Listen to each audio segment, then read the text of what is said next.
mina olen Lotte. Minu isa leiutas sellise limonaadimasina, kus tuleb apelsinist, sidruni ja tsitruse maitselist limonaadi. Nüüd saavad kõik leiutate küla elanikud juua nii palju limonaadi, kui nad ise vaid soovivad. Ka minul on plaan midagi suveks leiutada. Ma tahaksin väga leiutada midagi Brunole ja Albertile. Aga leiutakski äkki tühjades limonaadipudelitest, neile ju ka nii väga maitseb limonaad.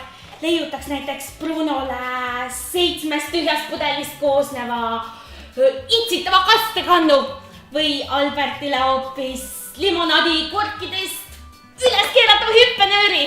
Aga sõbrad, leiutage teie ka tühjadest limonaadipudelitest põnevaid leiutisi. Pildistage neid ja saatke need mulle. Meie Bruno ja Albertiga valime põnevama tööd välja ja anname uhkeid auhindu. Nii, nagu ütleb onu Klaus, kes ei leiuta, sellele hakkab vasakule väike varvas sügelema.